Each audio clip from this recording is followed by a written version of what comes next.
J'avais 31 ans, cramé jusqu'à la moelle dans une entreprise de céréales et d'aliments pour bétail à Amarillo, jonglant avec les horaires de fret, les appels de marge et plus d'intermédiaires que de bétail. J'en étais à ma 3e boisson énergisante et à une feuille de calcul à 12 onglets quand Foster, mon chef de division, et accessoirement l'ex de fac de ma femme, s'est appuyé sur l'encadrement de ma porte et a dit « j'ai besoin que tu nettoies ces ajustements de fret mal codés du 2e trimestre. Ils passeront sous ton identifiant. » Je l'ai dévisagé. Mon nom n'était pas sur ces registres. Je n'avais pas touché à ces fichiers. Mais je connaissais ce ton. C'était le même qu'il utilisait au barbecue de l'entreprise quand il disait, toujours à jouer au cow-boy, Blake. Avant de commencer, partagez dans les commentaires. Comment se passe votre journée? Et d'où nous rejoignez-vous? Et continuons. Ce soir-là, en arrivant à notre duplex, j'ai vu la berline argentée de Mallory garée de travers dans l'allée, encore une fois. Les enfants de nos voisins avaient encombré le trottoir avec des pics UPS surélevés et des canettes de bière.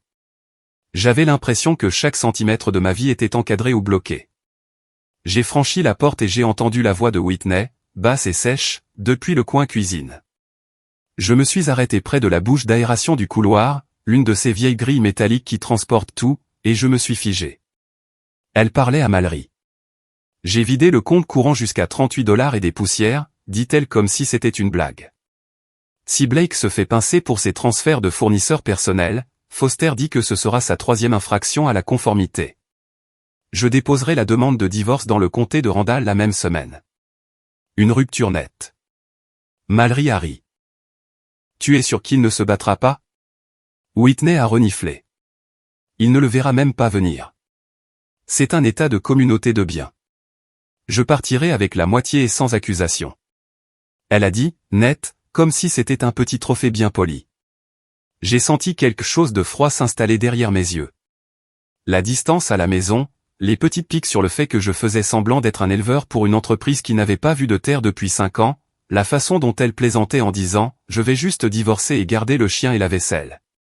Je pensais que c'était juste son sarcasme. Mais non, elle y travaillait, elle le planifiait. Je n'ai pas défoncé la porte, je n'ai pas crié, je ne suis pas entré en trombe pour exiger des réponses.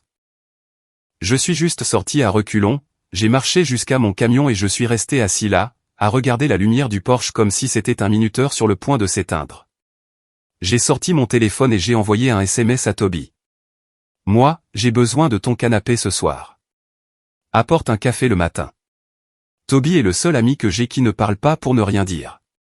Le lendemain matin, j'ai agi normalement. J'ai souri en buvant mon café pendant que Whitney faisait défiler son téléphone sur l'îlot de la cuisine. Probablement les SMS de Foster.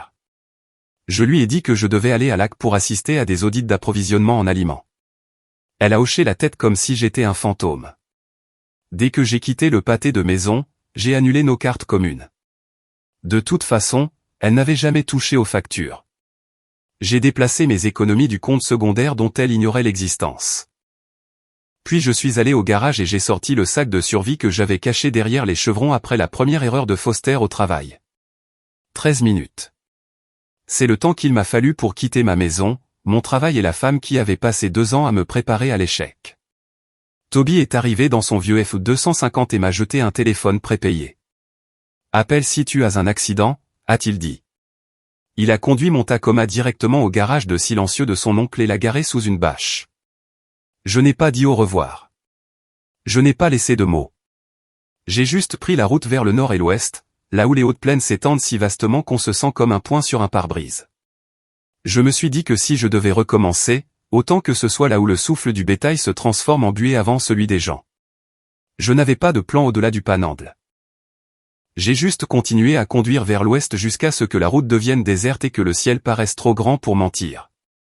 Quelque part après Hereford, je me suis arrêté dans un petit restaurant près d'un chemin de gravier. De vieux silos à grains se penchaient contre le vent comme des hommes fatigués. À l'intérieur, la cuisinière avait une cigarette coincée derrière l'oreille et cassait des œufs dans une poêle comme si elle leur en voulait. Je me suis assis au comptoir, j'ai bu du café noir et j'ai gardé la tête baissée. Un couple dans la banquette du coin, la cinquantaine, usé par le travail mais vif, parlait à voix basse au-dessus de leurs assiettes. J'ai entendu l'homme dire « On manque de 3 hommes pour la prochaine campagne. Et Hank ne traînera plus les mangeoires. » Pas avec son dos. Je me suis tourné, poli mais direct. Je ne voulais pas écouter aux portes, mais si vous manquez de main-d'œuvre, je travaillerai pour un lit. Je n'ai pas besoin de salaire. Juste des bottes dans la terre et une raison de me lever tôt. L'homme m'a jaugé. Épaules carrées, sourire sec, des yeux qui ne clignaient pas beaucoup. Je m'appelle Dal Rivers, a-t-il dit finalement. Il a tendu une main calleuse. Et voici Brenda. Brenda avait ce genre de regard qui peut mesurer votre âme en un coup d'œil et savoir si vous avez gardé vos reçus. Elle n'a pas souri, pas tout de suite, mais elle n'a pas détourné le regard non plus. Dal a siroté son café. Tu sais utiliser du matériel? J'ai utilisé des chargeuses, des tarières, des remorques d'alimentation. J'en ai réparé quelques-unes aussi. Tu as tes propres gants? Non, monsieur. Brenda a fouillé dans son sac et en a sorti un sac en papier plié. Alors finis tes œufs. Tu viens avec nous. Nous avons roulé sur une longue route de clichés, passant les derniers chaumes de blé. Juste au moment où je pensais que ça se terminait dans la poussière et les vaches, une vieille arche en bois est apparue. Une plaque de marquis était suspendue à un support rouillé, juste un solaire, incliné comme s'il avait glissé de côté dans le vent. Rivers, a dit Dal. C'est comme ça depuis mon grand-père. Je ne l'ai jamais réparé. Je me suis dit que ça correspondait à notre chance. Il m'a montré une cabane d'ouvriers nichée derrière la grange à matériel. Sans fioriture. Un lit de camp, une plaque chauffante, un radiateur à serpentin et une petite fenêtre qui donnait sur un chevalet de pompage, hochant la tête comme s'il savait quelque chose que j'ignorais. Le lit est à toi, a dit Dal. Tu mangeras avec nous. Ne sois pas en retard. Le parc d'engraissement accueille 5000 têtes lors d'un gros arrivage. On fait les veaux légers et on bouge vite. De la luzerne sur 3 pivots. Le vent se battra contre toi et la poussière gagnera. J'ai hoché la tête. C'est juste. Il a montré les enclos. Tu commenceras avec Hank. Il est là depuis que Dieu s'est fatigué. Hank m'a rencontré à la ligne de la Goulotte. Il avait des bras comme de vieux poteaux de clôture et un menton qui faisait la plupart de ses conversations. Il a montré une étagère, des gants, des masques anti-poussière, ne sois pas stupide, et un enclos. C'était notre introduction. Brenda est passée vers midi avec un thermos de café dans le sac en papier.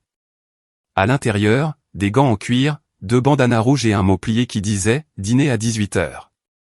C'était tout.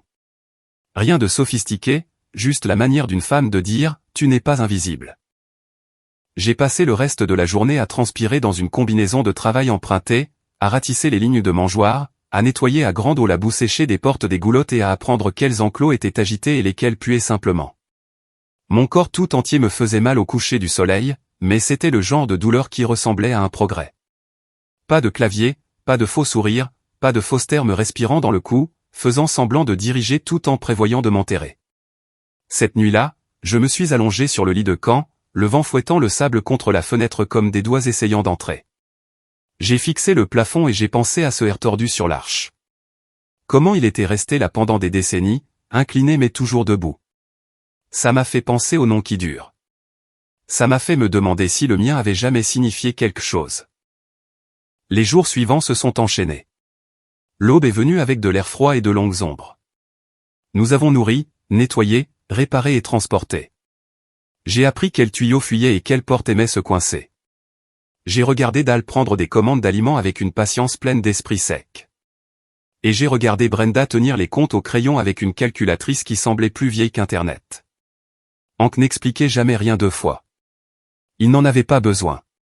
Quand je posais des questions stupides, il me regardait simplement comme pour dire « tu le sais déjà ». Et j'ai commencé à comprendre les choses. Je ne parlais pas beaucoup, et personne ne me poussait, pas même Brenda, qui semblait voir plus qu'elle ne le laissait paraître. 3 jours plus tard, j'empilais des blocs de minéraux près de l'enclos sud quand Dal s'est approché derrière moi. « Tu n'es pas un novice » a-t-il dit sèchement. J'ai secoué la tête. « Non, monsieur. Tu ne fuis pas la loi, n'est-ce pas? » « Non, monsieur. Juste une erreur que j'ai failli ne pas attraper à temps. » Il a hoché la tête. « Tout le monde fuit au moins une fois. Les plus malins s'arrêtent quand ils trouvent quelque chose qui vaut la peine de rester. » Je n'ai pas répondu. Le lendemain matin, j'étais aux enclos avant le lever du jour. Hank m'a tendu une nouvelle paire de pinces à clôture sans un mot. Brenda a versé du café comme si j'avais toujours été là. Dal m'a tendu le tableau d'alimentation et a dit, tu conduis la prochaine tournée. Et juste comme ça, je ne faisais plus que squatter un lit de camp. Nous n'avons pas parlé de ce qui s'était passé avant. Personne n'a demandé pourquoi je regardais par-dessus mon épaule quand un camion ralentissait près de la porte.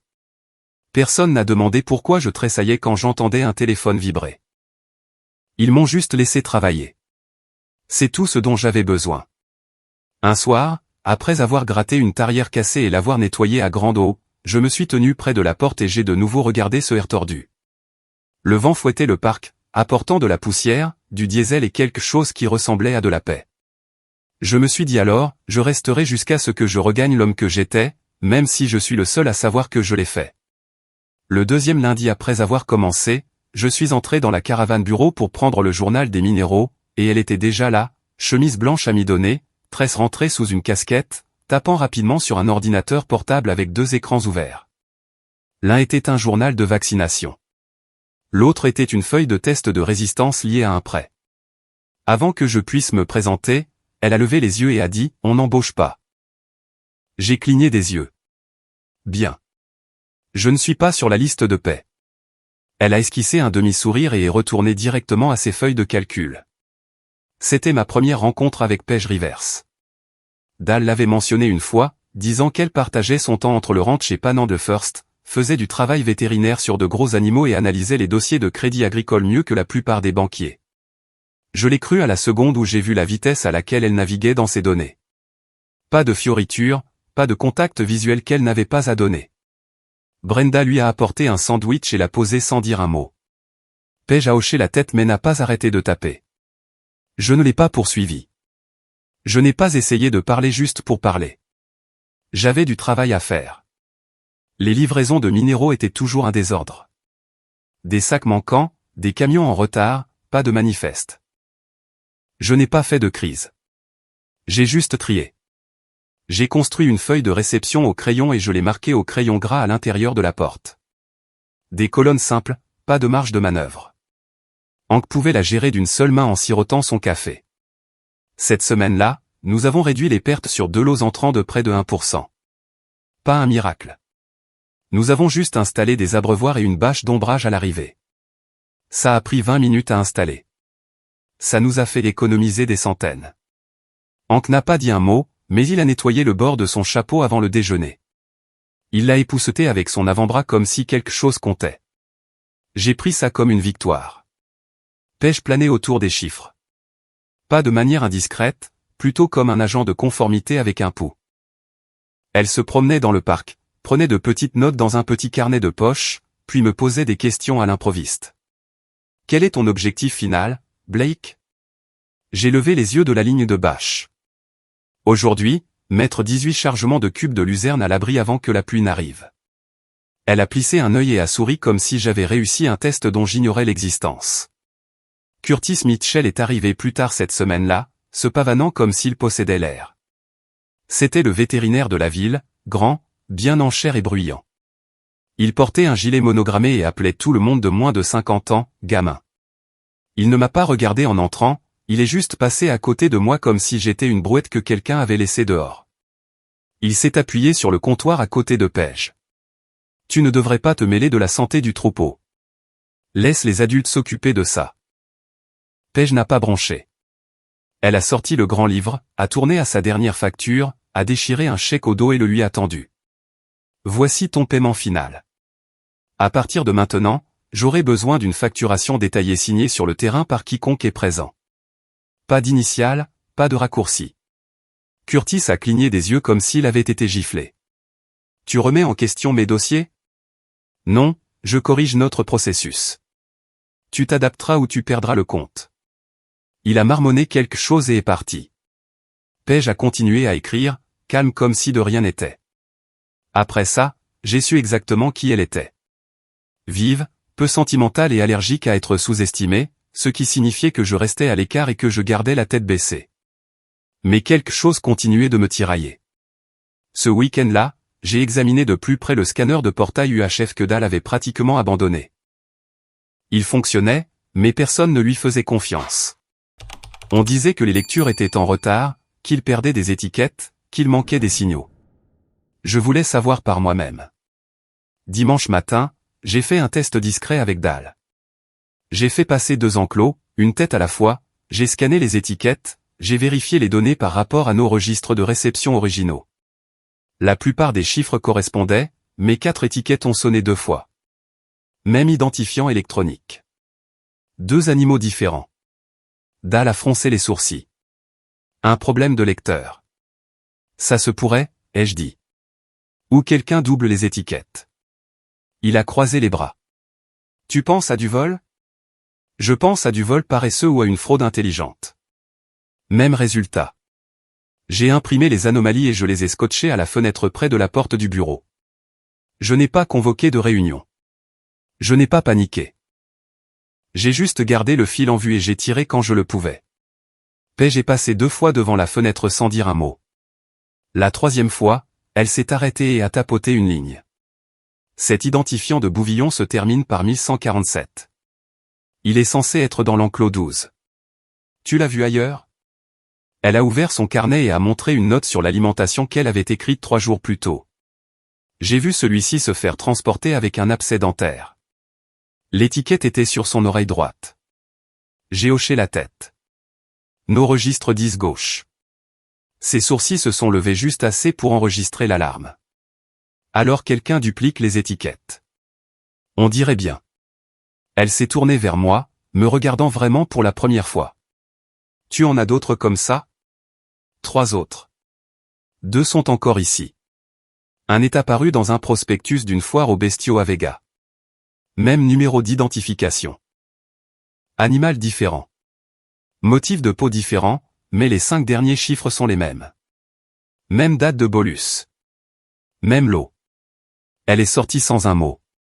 Le lendemain matin, elle est arrivée tôt, a de nouveau feuilleté les imprimés, puis a montré la dernière ligne. Tu n'es toujours pas sur la liste de paix, n'est-ce pas? Non. Bien. Continue de creuser. Discrètement. Puis elle a ajouté, merci de ne pas avoir sauté directement aux accusations. J'ai haussé les épaules. J'ai été faussement accusé auparavant. Je ne fais pas ça aux autres à moins de savoir de quoi je parle. À partir de ce moment-là, elle m'a traité différemment. Pas amicalement, pas doucement, juste comme quelqu'un en qui elle pouvait avoir confiance pour lire une colonne et faire la différence entre négligence et criminalité. Au cours de la semaine suivante, j'ai commencé à lier les heures d'expédition aux entrées de portail. J'ai remarqué des retards étranges. Des chargements affichant 2 heures de décalage, des poids incohérents. C'était tout circonstanciel, mais c'était un début. Hank m'a regardé scotcher un nouveau tableau et a dit, « Tu veux devenir détective maintenant ?» J'essaie juste de boucher les trous au fond du bateau avant que tout ne coule. Il a grogné. Et c'était ce qui se rapprochait le plus de son approbation. Plus tard dans la journée, j'ai surpris Dal en train de regarder la fenêtre où les tableaux étaient accrochés. Il n'a rien dit, a juste hoché la tête une fois. Cette nuit-là, j'ai parcouru les enclos, le vent fouettant ma veste, mes bottes lourdes de fumier et de gravier. Quelque part là-bas, quelqu'un écrémait le bétail comme si c'était un travail d'appoint. Je ne savais pas si c'était des voleurs de bétail, quelqu'un de la maison ou un voisin qui jouait les malins, mais je savais une chose.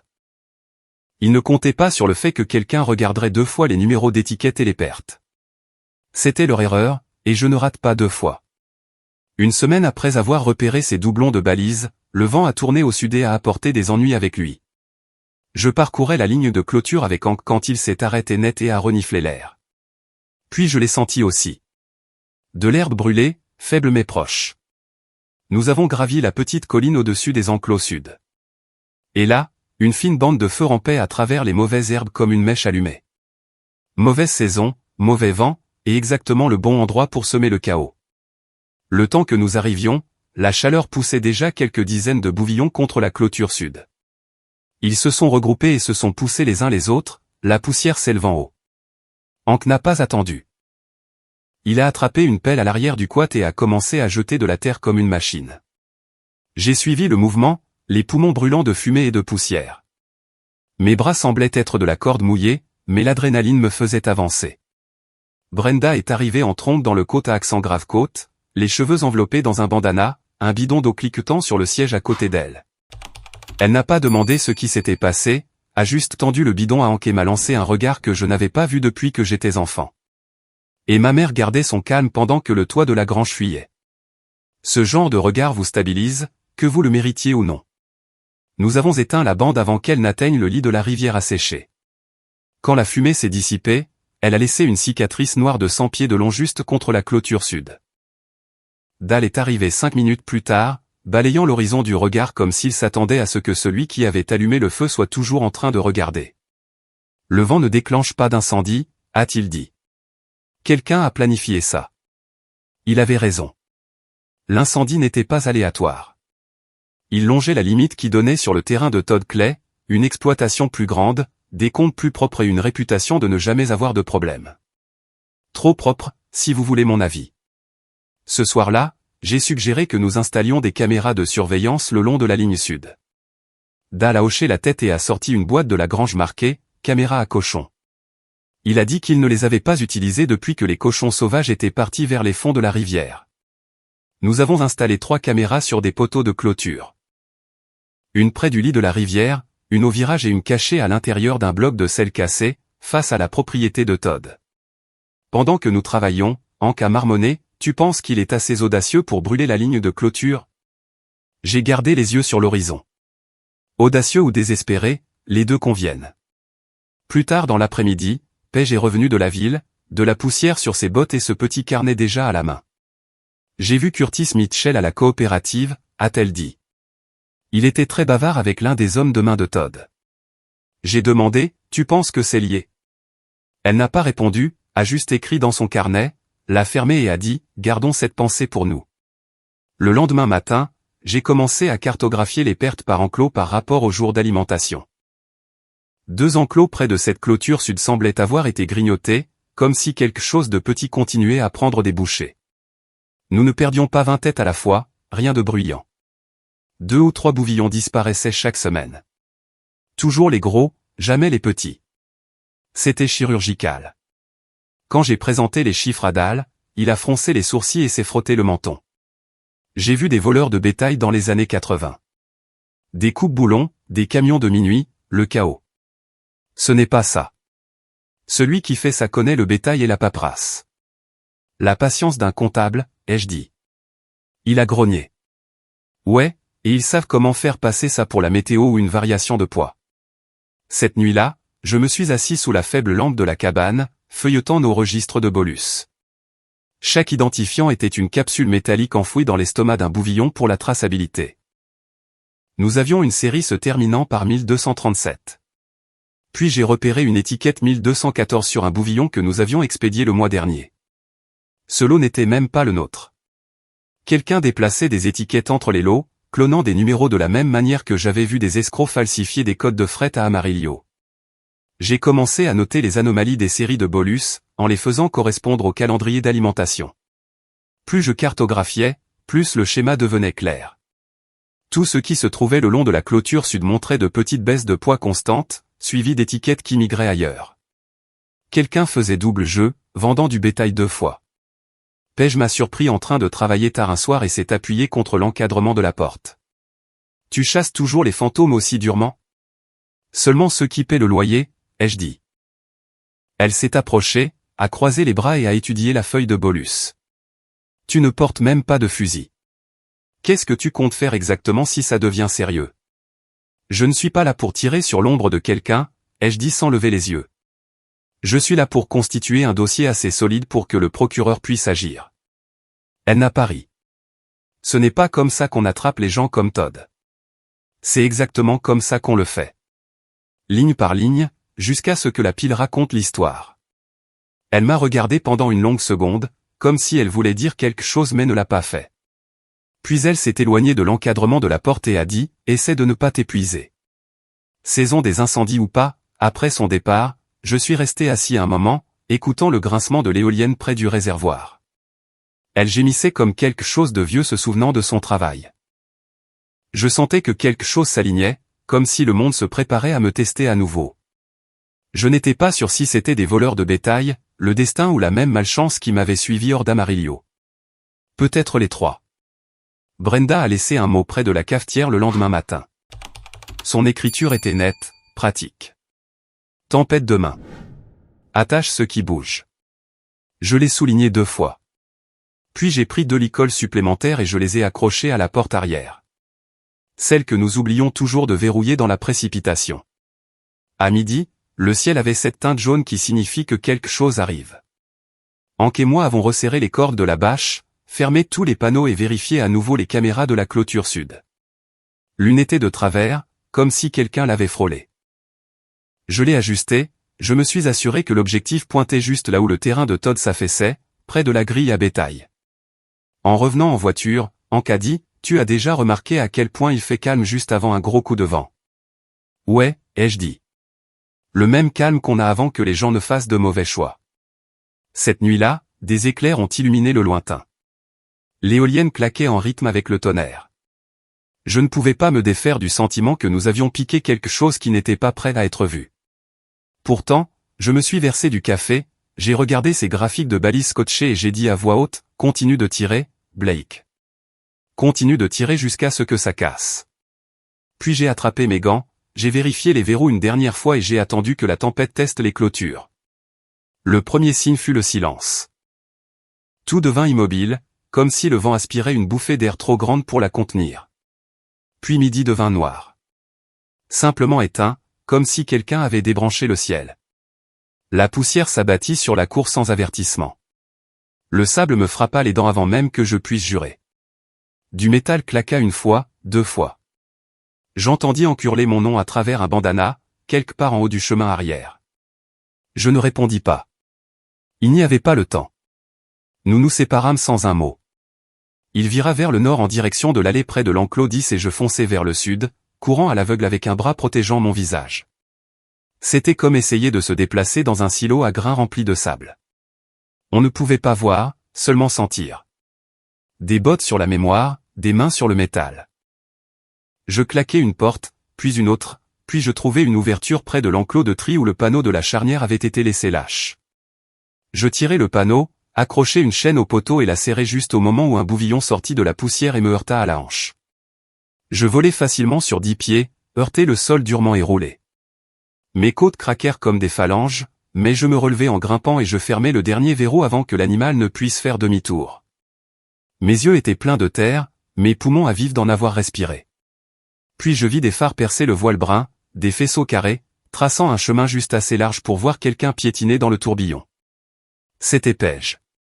Elle marcha droit sur moi, le visage enveloppé dans une manche, et me fourra un masque de protection dans les mains. La prochaine fois, ne joue pas les héros sans équipement, lança-t-elle.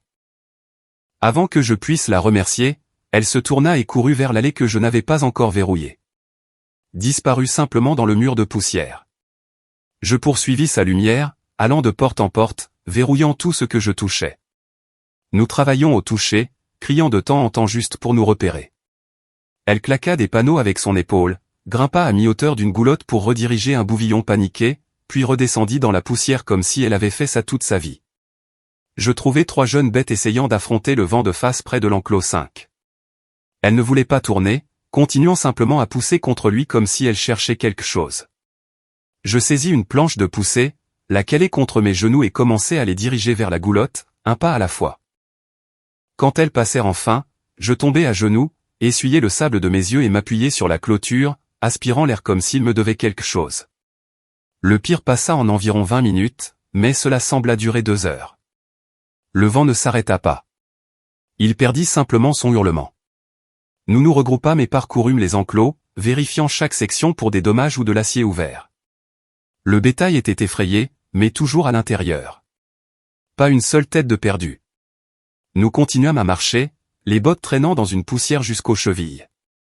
Le seul son était la respiration lente de 500 bouvillons se calmant après la panique. Je m'appuyais contre un poteau de porte, les bras morts, le visage couvert de terre. Paige se tenait en face de moi, les cheveux striés de sable, les yeux cerclés de rouge. Elle me regarda et dit, « Bon travail. » Pareil, dis-je, trop essoufflé pour en dire plus.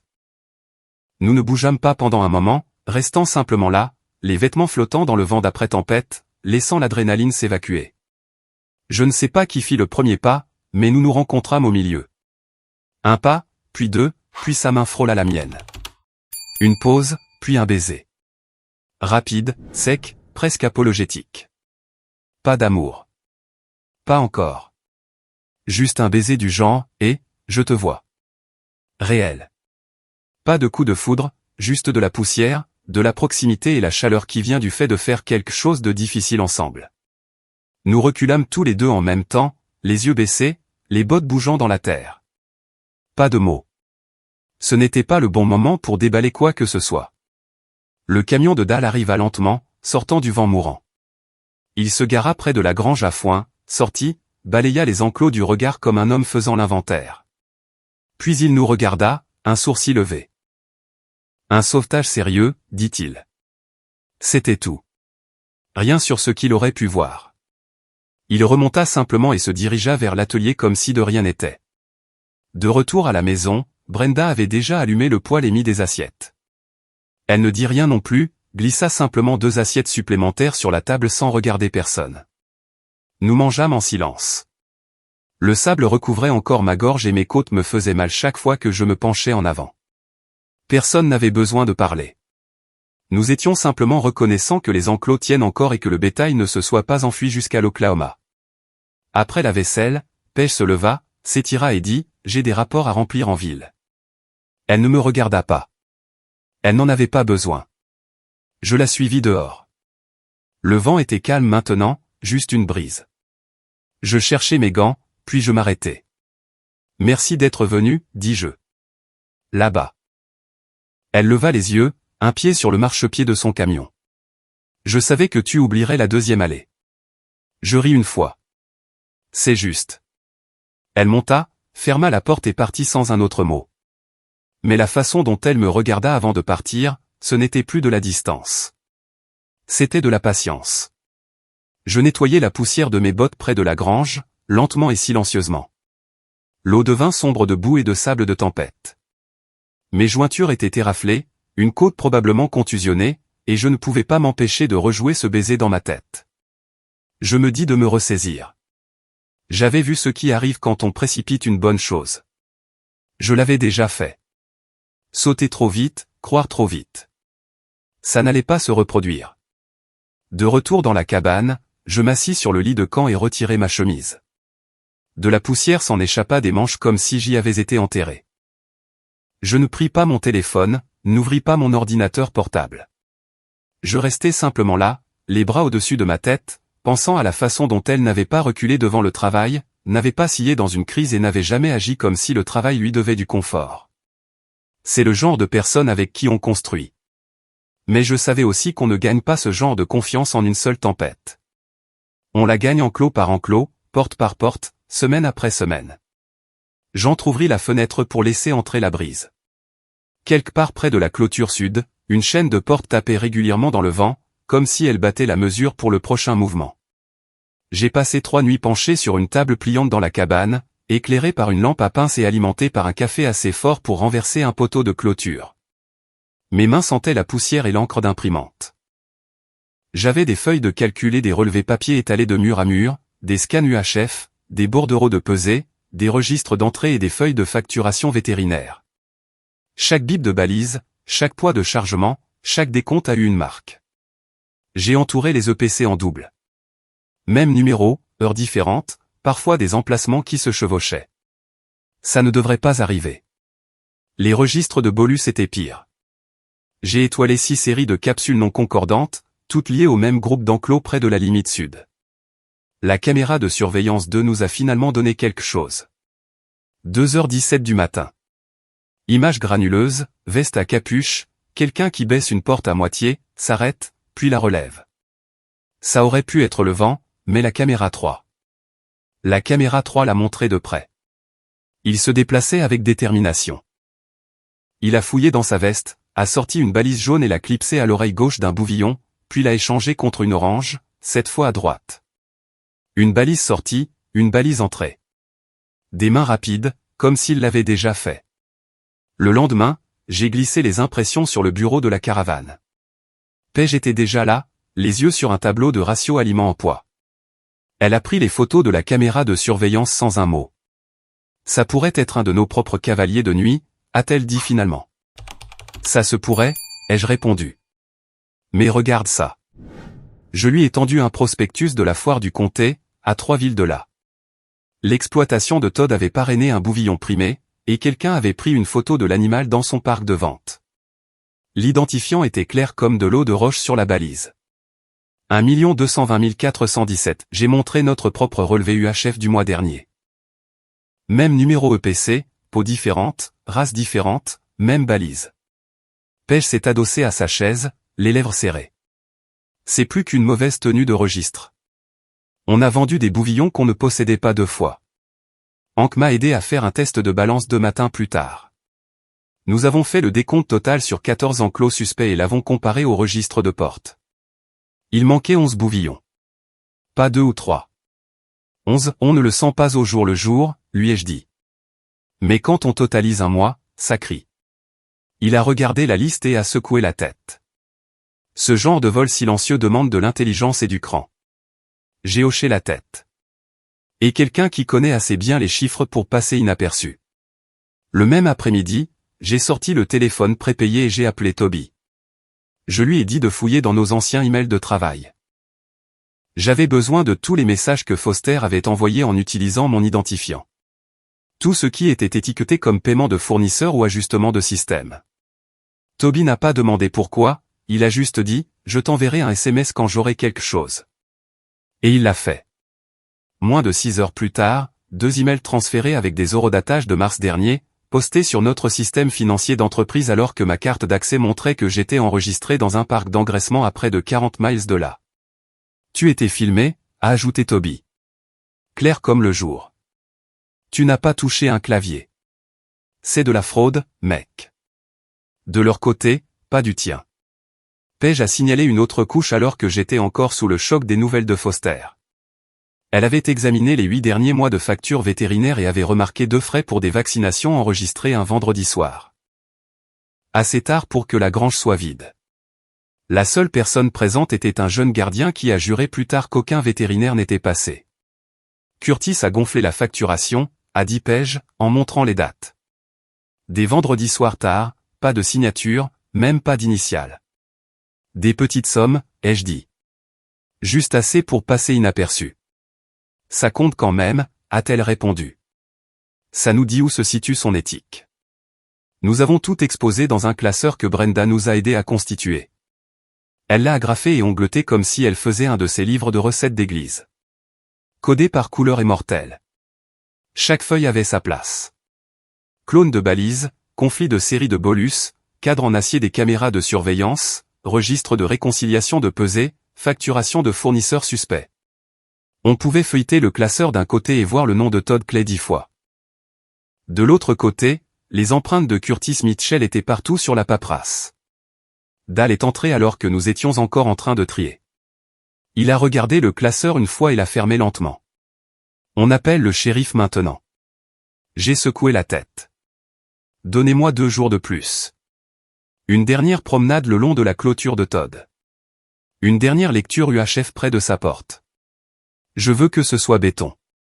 Il m'a regardé en silence, puis a fait un petit signe de tête. Le lendemain matin, Pej et moi avons chargé. Hank est monté à l'arrière avec un sac à outils et un coupe-boulon, juste au cas où. Pej conduisait. Elle ne parlait pas beaucoup. Moi non plus. À environ 4 miles de la pente sud, je lui ai dit de ralentir. Il y avait une section de clôture qui n'avait pas l'air anormal, mais qui n'avait pas l'air normal non plus. Les poteaux avaient un éclat. Pas beaucoup, mais assez. Je suis sorti et j'ai appuyé sur l'un d'eux avec ma botte. Il a vacillé très légèrement. Quelqu'un les a réinitialisés, ai-je dit. Du travail propre. Regardez ici. Hank s'est accroupi au poteau d'anglais et a pointé du doigt avec un gant. 2 agrafes retirées juste assez pour laisser tomber le fil supérieur et le réinitialiser. Lisse, presque professionnel. Vous savez ce que c'est, ai-je demandé. Pej n'a pas répondu. C'est de la confiance. Celui qui fait ça pense que personne ne regarde assez attentivement pour l'attraper. Elle a baissé sa casquette. Il ne comptait pas sur ta présence. Nous avons obtenu notre dernière lecture UHF du scanner qui pointait vers le parc de chargement sud de Todd. 4 balises se sont allumées qui n'auraient pas dû. J'ai imprimé le relevé sur place et je l'ai glissé dans le rabat arrière du classeur. Cette nuit-là, de retour dans la cabane, j'ai ouvert le classeur, j'ai passé les onglets de Brenda et j'ai écrit mon nom sur la couverture intérieure. Juste 5 lettres. René. Si cette affaire se transformait en guerre, je voulais qu'il soit clair qui avait apporté les munitions, et elles n'étaient pas en laiton. Elles étaient faites de papier, d'horodatage et de numéros d'identification de bétail. Je suis resté assis là longtemps, à regarder le nom. Mon nom. Après des mois à me cacher, à esquiver, à fuir le désordre que Foster et Whitney m'avaient laissé, je ne me cachais plus. Cette fois, j'avais les reçus. Et je ne me protégeais pas seulement. Je protégeais un endroit qui m'avait donné une vraie chance d'être à nouveau utile. Je suis entré dans le bureau du comté avec de la poussière encore sur mes bottes et ce classeur sous le bras, lourd et organisé. Paige était déjà à l'intérieur, assise raidement sur une chaise moulée sous un portrait d'un juge qui avait l'air de ne pas avoir souri depuis la démission de Nixon. Elle s'est levée quand je suis entré. Je suis récusé des affaires bancaires, a-t-elle dit assez fort pour que la pièce l'entende. Mais voici Blake René. Il gère l'approvisionnement de notre parc. Il vous expliquera. J'ai hoché la tête et j'ai ouvert le classeur sur la table devant l'inspecteur des marques, le procureur adjoint et une secrétaire qui avait l'air de préférer être n'importe où ailleurs. Peu importe. Je n'étais pas là pour elle. J'ai laissé les onglets parler. J'ai commencé par les clones de balises, je suis passé au conflit de bolus, puis au registre de pesée, à la facturation des fournisseurs et aux preuves des caméras de surveillance. Chaque section était concise, sans remplissage. Brenda s'en était assurée. L'inspecteur des marques était de la vieille école. Des lunettes à monture métallique, le cou brûlé par le soleil, il parlait avec un accent traînant qui faisait penser qu'il était à la traîne. Il ne l'était pas. Il a tenu les photos de la caméra de surveillance contre la fenêtre comme s'il expertisait des diamants.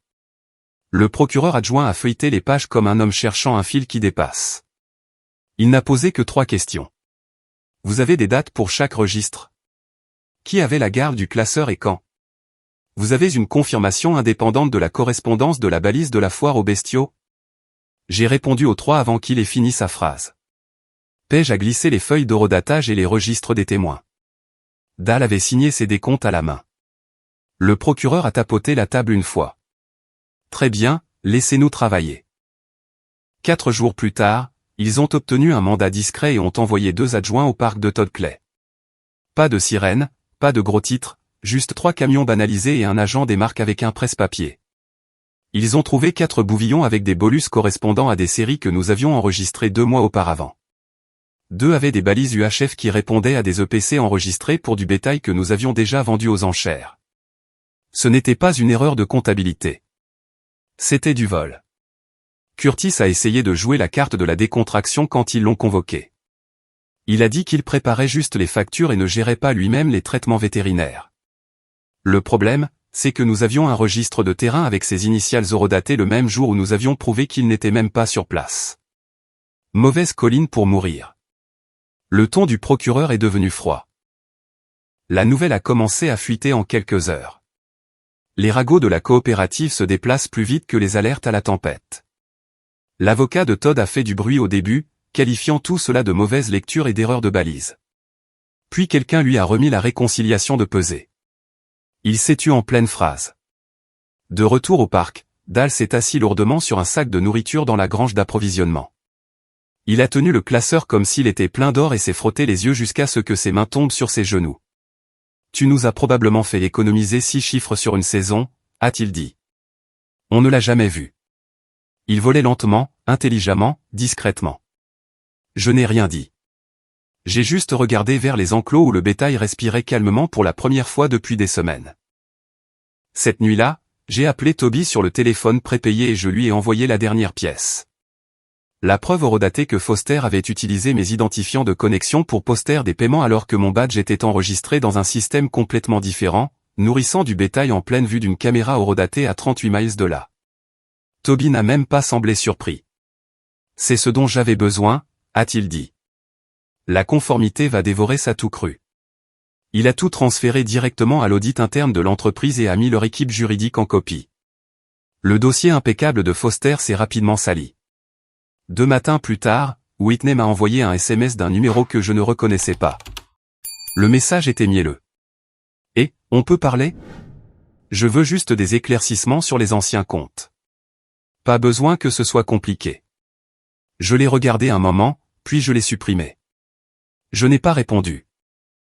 Laissez les avocats s'occuper de cette fête. J'avais déjà emballé chaque morceau de moi qu'elle avait jamais touché et l'avait laissé dans le rétroviseur. Le procureur a agi rapidement, déposant des accusations formelles de vol par tromperie, de falsification de bétail et de falsification de documents commerciaux. Le bureau des marques a publié un avis public. Todd était nommément cité. Curtis ne l'était pas. Il s'est avéré qu'il avait conclu un accord plus vite que le café ne refroidit. Je n'ai pas dansé quand j'ai entendu. Je n'ai pas ouvert de bière ni fait de discours.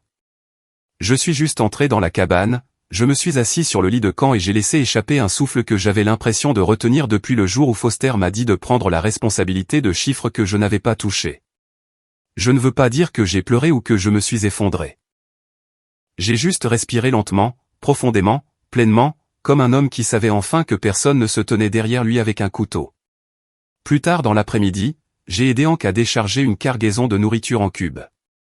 Il n'a pas dit grand-chose, m'a juste tendu le chariot et a marché à côté de moi jusqu'à la grange. À mi-chemin de la 2e palette, il m'a regardé et a dit « Ce classeur à toi ? Tu as déjà pensé à en imprimer un autre exemplaire ?» J'ai haussé un sourcil. « Pourquoi faire ?» Il a haussé les épaules. Les gens d'ici respectent les preuves. Ça pourrait être bien pour lui de voir à quoi ça ressemble. J'ai ri. On verra. Dal est passé ce soir-là après le dîner avec une bouteille de whisky et 2 verres.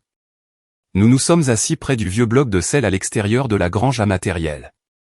J'ai failli appeler le shérif cette première nuit, a-t-il dit en regardant le parc. Heureusement que je ne l'ai pas fait. J'ai fait tourner le verre. Ça aurait été trop tôt. Pas assez de poids pour le tenir. Il a hoché la tête. Je ne rate généralement pas les schémas, mais celui-ci, j'étais trop proche. Tu as fait confiance à la routine, ai-je dit. C'est sur ça qu'il compte. Pourtant, a-t-il dit, les yeux vifs maintenant. Tu as continué quand la plupart des gens auraient abandonné. Tu n'as pas seulement sauvé du bétail. Tu as sauvé la paix, les droits sur l'eau, le crédit des fournisseurs, peut-être tout le parc. Je ne savais pas quoi répondre à ça. Alors, j'ai levé mon verre et je l'ai fait teinter contre le sien. Le lendemain matin, je me suis levé avant l'aube et j'ai parcouru les enclos. L'air était vif, le ciel d'un bleu profond qui ne vient qu'après que le temps s'est éclairci. Tout sentait le propre, comme si le travail allait commencer, pas finir. C'est ce que personne ne vous dit en revenant d'une épreuve comme celle-ci. Vous ne recevez pas de confetti. Vous obtenez juste un autre jour. Et si vous avez de la chance, il est à vous. Après que la fumée se soit dissipée, Paige et moi n'en avons pas fait tout un plat. Pas de longues conversations, pas de déclarations. Nous avons juste travaillé côte à côte et laissé l'air entre nous se calmer. La plupart du temps, nous ne nous touchions même pas, mais l'espace entre nous s'est réduit de manière significative. Elle m'a raconté avoir refusé un poste d'analyste à 6 chiffres à Dallas, avec un bureau avec vue sur la ville, une voiture de fonction, tout le package. Elle a dit qu'elle était sortie du 2e entretien lorsque l'associé directeur a fait une blague sur le fait que les enfants de la ferme étaient utiles pour lire les graphiques de rendement des cultures, mais pas grand-chose d'autre. Ils ont regardé mes bottes comme si j'avais ramené du fumier à l'intérieur, a-t-elle dit un soir alors que nous vérifions les mélanges d'aliments. J'ai ri.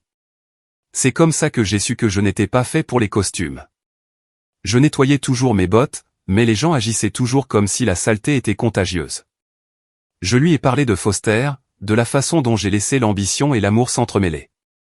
Comment je me suis laissé utiliser parce que je ne voulais pas voir ce qui était évident. Elle n'a pas jugé, a juste dit, les gens ne deviennent pas vifs à moins d'avoir été coupés d'abord. C'est Brenda qui a lancé l'idée de la coopérative. Elle s'est appuyée sur le comptoir de la cuisine après le dîner un soir et a dit, arrêtez de tout vendre comme si ce n'était que de la nourriture ou du remplissage. Les gens aiment une histoire avec leur sel. Nous l'avons appelé Triple Ranch Pantry. Des choses très simples au début. Des lanières de viande séchée coupées à la main, du savon au suif que Brenda fabriquait dans des moules à pain, et des blocs de cheddar blanc vieillis dans sa vieille cave à tempête sous la maison. Nous avons estampillé les étiquettes avec 3 R superposés. Rivers, René, Range, encre noire sur coton. Pas de fioritures, juste des lignes épurées et un nom qui disait d'où ça venait. Pej s'occupait des chiffres. Brenda tenait le stand du marché fermier un samedi sur 2. La première semaine, nous avons vendu peut-être 9 sacs de viande séchée et 4 pointes de fromage. Au 3e marché, nous étions en rupture de stock en moins de 2 heures. Un homme d'Amarillo a demandé si nous allions nous développer. Brenda l'a regardé dans les yeux et a dit, pas à moins que ça ne tienne sur notre table de cuisine. C'était tout le plan. Pas d'investisseurs, pas d'enseigne au néon, juste de la vraie nourriture de gens à qui on pouvait parler. Pej est restée professionnelle en public. Elle le devait. Porteur de casquette, celle de la banque et celle de la vétérinaire, signifiait que chaque poignée de main était accompagnée d'un examen minutieux. Mais la plupart des soirs après les corvées et après le dîner, nous nous asseyions sur les marches de la caravane à regarder le crépuscule envelopper les parcs. Elle défaisait sa tresse et prenait de petites notes dans son livre. Parfois, je lui demandais ce qu'elle écrivait. Rien d'urgent, disait-elle. Juste des choses à retenir si les roues se détachent un jour. Je sirotais du café et j'écoutais les chaînes des portes cliqueter comme des carillons éoliens désaccordés. Nous n'avions pas besoin de parler de la tempête. Nous en avions déjà vécu une. Puis Toby a appelé. Foster est fini, a-t-il dit, droit au but. La conformité a verrouillé son accès administrateur. L'équipe d'audit a ouvert un examen forensique hier soir. Ce truc d'horodatage a été un coup de massue. Tu as une ardoise propre maintenant, mec. Propre et enregistrée. Il a fait une pause, puis a ajouté, les RH ont convoqué Whitney pour une entrevue. Ils lui ont posé des questions sur son accès à ton ordinateur portable et à tes identifiants de connexion. Elle a cessé de répondre après ça. Je suppose que la clarté qu'elle voulait est juste arrivée par écrit. Je n'ai rien dit pendant 1 minute, puis je lui ai dit, j'apprécie. Vraiment. Tu l'as mérité, a-t-il dit. Appelle-moi quand le prochain domino tombera. Curtis a essayé d'anticiper les retombées en jouant au jeu des chuchotements. Il a commencé à répandre la rumeur que Pej était trop verte pour gérer de vrais chiffres. Il a dit que le parc n'avait survécu que parce que Dal avait conservé les méthodes de la vieille école. Mais les autres éleveurs n'ont pas marché. Ils ont vu qui se présentait quand un veau était coincé à 2 heures du matin. Ils ont vu Pej debout dans la boue jusqu'aux genoux avec un gant à une main et un presse-papier dans l'autre. C'est ça qui comptait, pas les paroles. Pendant ce temps, j'ai préparé un 2e dossier pour le bureau du procureur. Rien d'explosif, juste plus de poids. Des poids insuffisants enregistrés depuis le parc de Todd liés à des étiquettes clonées sur du bétail qui ne correspondaient pas au registre d'entrée officiel. Pas assez pour faire les gros titres, mais assez pour resserrer davantage l'affaire. Les dossiers aiment les clous plus que les feux d'artifice. La foire du comté a eu lieu fin septembre. Brenda a préparé 3 glacières pleines de viande séchée et une caisse de lait de savon enveloppée dans des carrés de mousseline. Nous étions installés à 7h30, en rupture de stock à 9h15. Hank s'est éclipsé avec 2 sacs et n'a pas proposé de partager. On l'a laissé faire. Pej se tenait derrière la table, écrivant dans ce petit carnet qui était le sien. Je me suis penché et j'ai jeté un coup d'œil. Elle avait écrit 3 mots soulignés 2 fois. Gardez ça petit. J'aime ça. Pas de présentation, pas de brochure, juste rester honnête et réel, comme l'arche à l'entrée. Après la messe le dimanche suivant, Dal m'a fait signe de le suivre sur la route. Nous avons marché jusqu'au bord de l'allée où la vieille arche en bois se tenait toujours, blanchie par le soleil et fissurée. Le air tordu pendait de côté comme s'il haussait les épaules devant l'histoire. Il n'a pas dit grand-chose, a juste tapoté l'arche avec sa jointure. J'y ai pensé, a-t-il dit. Peut-être qu'il est temps que cette vieille chose se redresse. Et peut-être qu'elle a besoin de compagnie. Je n'ai pas répondu tout de suite, j'ai juste passé ma main le long du bord du poteau et j'ai regardé cette marque à une lettre, se balançant dans la brise. Je n'ai pas dit oui. Je n'ai pas dit non. Mais pour la première fois depuis longtemps, j'ai senti mon nom stable dans ma poitrine. Comme s'il appartenait peut-être à quelque chose de solide, de mérité. La semaine où les dépôts ont été validés, on pouvait sentir la tension se propager depuis le parc de Todd comme de la chaleur sur de l'asphalte. Une pression silencieuse, mais constante. Les commandes de céréales n'ont pas été honorées. 2 de ses contrats d'engraissement ont été bloqués. Ses livres avaient été truqués pour la galerie, pas pour les tempêtes. Et cette tempête était légale, lente et permanente. Quand son billet a basculé et a fait défaut, Paige n'a pas dit un mot. Elle a simplement déposé une demande de récusation du dossier de crédit, a signé le formulaire d'éthique et a quitté la pièce pendant que le comité s'occupait du reste. Personne n'a discuté. Les chiffres parlaient d'eux-mêmes. La vente aux enchères n'a pas été une fanfare publique. Pas de panneaux, pas de discours rapide, juste une réunion dans un bureau arrière avec quelques enchérisseurs qualifiés, quelques hochements de tête secs et une paperasse assez épaisse pour étouffer une mule. J'ai enregistré René & Rivers Range LLC par l'intermédiaire d'un fiduciaire. Dal ne voulait pas que son nom soit en avant, non par peur, mais par principe. Je le défendrai quand ce sera à nous, a-t-il dit. Brenda a prié pendant tout le processus, comme le font les vraies femmes de foi. Silencieuse, constante, les yeux ouverts. Quand l'offre finale a été acceptée, nous détenions la parcelle sud, les servitudes de passage et le plus petit parc pour un nombre qui me pesait sur la poitrine, mais qui était juste sur le papier. Aucune affaire ne semble légère quand elle est réelle.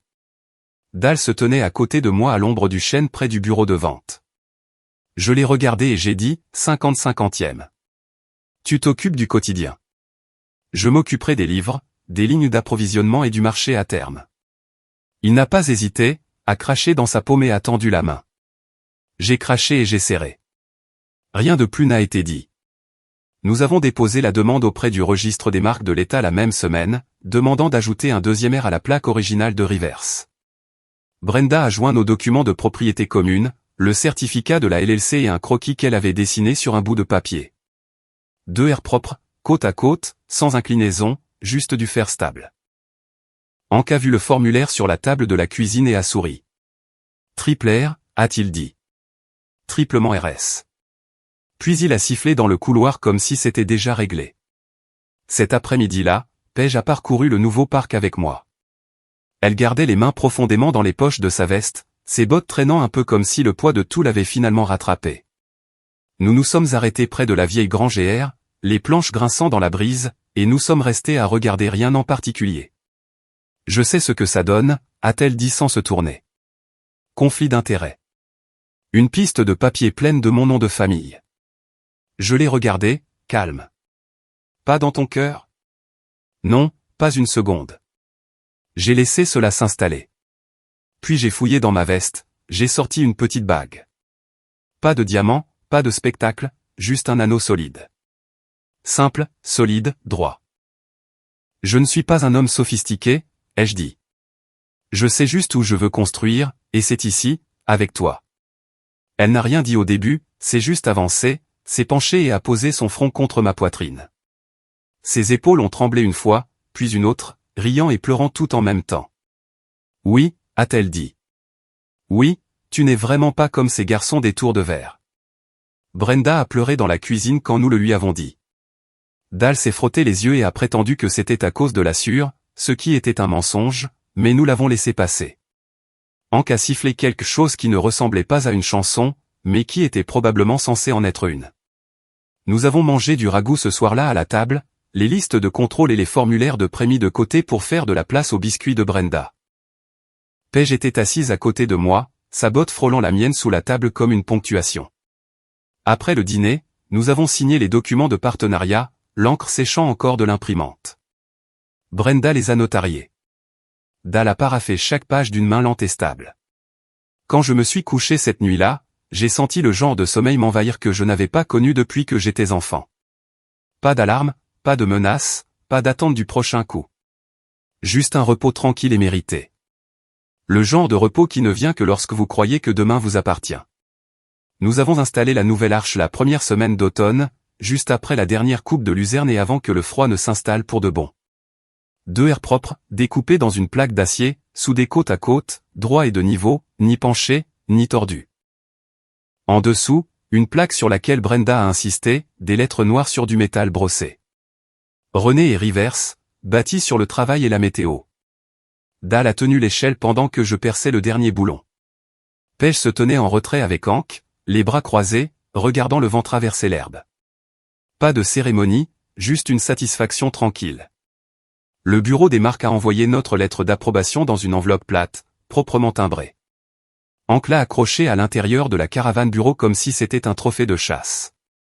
Juste au-dessus du calendrier et à côté des notes de Brenda sur l'alimentation, il a dit que c'était la première chose qui valait la peine d'être encadrée là-dedans depuis que le prix du foin était tombé en dessous de 2 cents. Nous avons pressé de nouvelles étiquettes d'oreilles orange avec RR triple R dans une boîte de la taille d'un sac de semences. Paige et moi les avons sortis à l'enclos 6 au lever du jour. Pince à étiqueter à la main. Nous avons remplacé les dernières étiquettes simples une par une. Pas de précipitation, juste un travail régulier. Le bétail a tressailli mais n'a pas rué. Il savait que les mains qui s'occupaient d'eux étaient bonnes. C'était plus qu'une routine, mais nous n'en avons pas parlé à voix haute. Pas de foule, pas de caméra, juste nos bottes dans la terre et le son d'un nouveau départ s'enclenchant à chaque fois que l'étiquette cliquait. Nous avons installé un petit panneau à la porte sud. René and Rivers Range LLC. Les gens l'appellent toujours Triple R, et ça me va. Par ici, les noms évoluent en raccourci.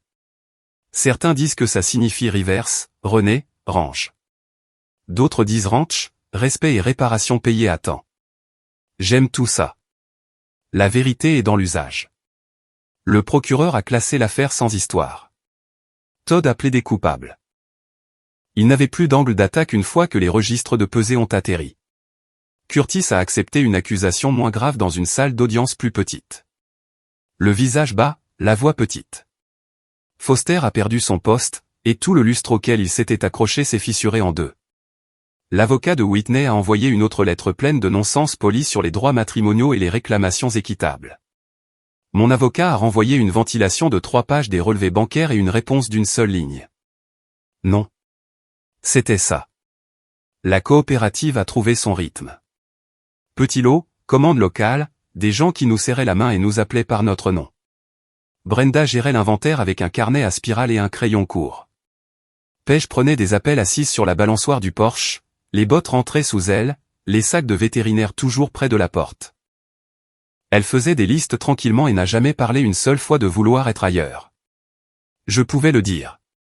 Un soir, le ciel s'est embrasé au-dessus de la grange, un orange qui semblait plus vieux que le temps.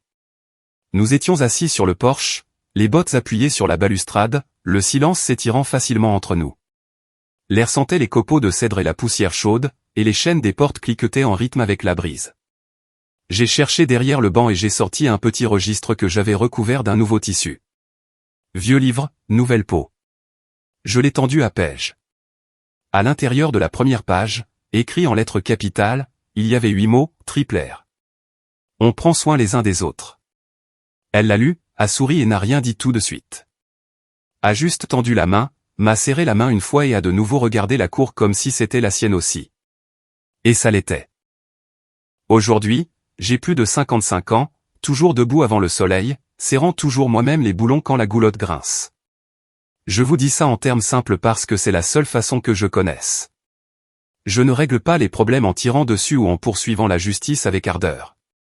Je le classe. Je le pèse. Je le porte dans des pièces où des gens de pouvoir doivent le voir. Et si jamais vous passez par là et que vous vous demandez comment ça s'est terminé, passez juste le virage et cherchez l'arche. Marchez sous elle par un jour venteux. Écoutez la façon dont le métal bourdonne quand la brise traverse les deux airs. Et comment le bétail respire calmement derrière elle. Ce son, c'est un homme qui récupère sa vie de la bonne manière. Qu'auriez-vous fait si vous étiez Blake? Partir ou vous battre pour laver votre nom? Laissez votre réponse dans les commentaires. Et si cette histoire vous a touché, n'oubliez pas d'aimer et de vous abonner pour en savoir plus.